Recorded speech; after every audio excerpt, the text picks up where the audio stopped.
দেখতে দেখতে ঢাকায় চলচ্চিত্র আরও একটি বছর পার করলো। এবার হিসাব নিকাশ করার পালা। প্রতিবার এক বুক আশা নিয়ে বছর শুরু হলেও শেষ হয় হতাশা দিয়ে। 2024 সালে কি সেই ব্যর্থতার বৃত্ত ভেঙে বের হতে পেরেছে? চলুন জেনে নেওয়া যাক।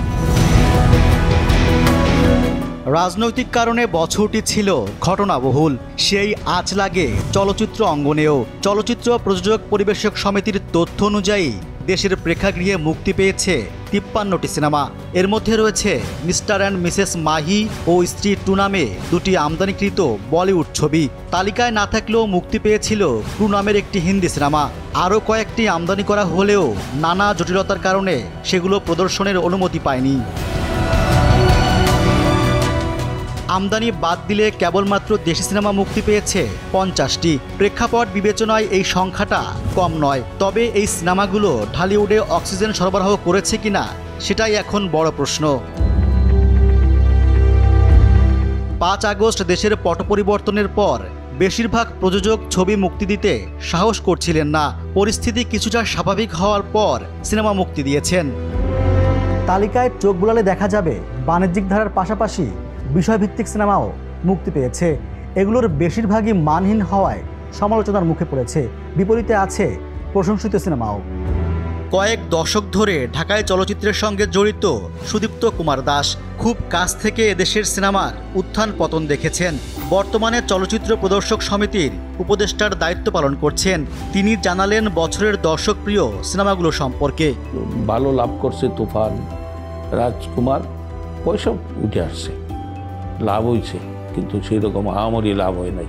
আর কোনো ছবি আমার নজরে পড়ে না আমাদের জানার মধ্যে যে এরকম একটা আশানুরূপ ভালো ব্যবসা করছে, যে কস্ট কাভার করে নিয়ে আসছে। আর গড়পড়তায় যে সমস্ত ছবি আছে এগুলোর অবস্থা খুবই শোচনীয়।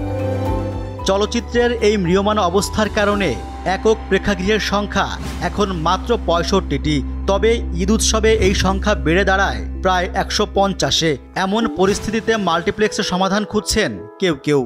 এখন যে সিনেমাগুলো রিলিজ হচ্ছে কিংবা আমরা ডিস্ট্রিবিউশন রিলিজ করতেছি, কোনোটাই টাকা উঠাইতে পারে না। Star, super star, mega star, যত স্টারই ছবি হোক, কারো ছবি টাকা উঠে না। ঈদ ছাড়া মনে আর কিছু হবেও না। একমাত্র মাল্টিপ্লেক্স বাড়াইতে হবে, সরকারের উদ্যোগ নিতে হবে, এছাড়া বাংলা সিনেমা টিকবে না। ঢালিউডে বক্স অফিস না থাকায় ব্যবসার সঠিক তথ্য জানা সম্ভব হয় না, যার ফলে সৃষ্টি হয় ধোঁয়াশা। এমনও ছবি আছে যে পুরা সপ্তাহে 10টা টিকিট বিক্রি হয় নাই। এরা করে কি, আপনার ওই নিজেরাই গিয়ে কোনো একটা শোতে 50টা 60টা টিকিট কাইটা শো করে সাংবাদিকদের কাছে যে এই শোতেও আমার 50টা টিকিট বিক্রি হয়েছে, অথচ সিনেমার মালিক বলতেছে এটা নামায় দেবে। কিন্তু আসল কথাটা হলো যে 50টা টিকিট বিক্রি হয়েছে, কিন্তু ভিতরে গিয়ে পাবেন না 10 জন লোক।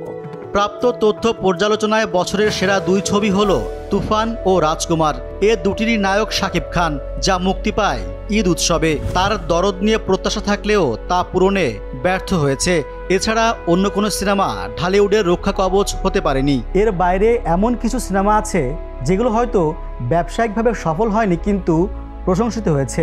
সেগুলো হলো দেয়ালের দেশ ও কাজল রেখা। আর বছর শেষে মুক্তি পাওয়া প্রিয় মালতীকে সেই তালিকায় রাখতে হচ্ছে।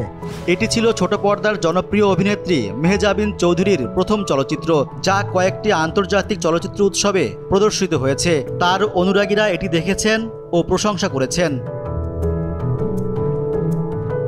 গেল কয়েক বছর ধরে ঈদ ছাড়া সিনেমা মুক্তি দিতে সাহস করছেন না প্রযোজকরা। এবছরও তারা সেই পথে হেঁটেছেন, তবে তাতেও কাজ হয়নি। এক শাকিব খান ছাড়া অন্যরা আশার প্রদীপ জ্বালাতে পারেননি। ফলে ব্যর্থতার পাল্লা ভারী রেখেই আবারও ঘুরে দাঁড়ানোর প্রত্যাশা নিয়ে নতুন বছর শুরু করতে হচ্ছে ঢালিউডকে।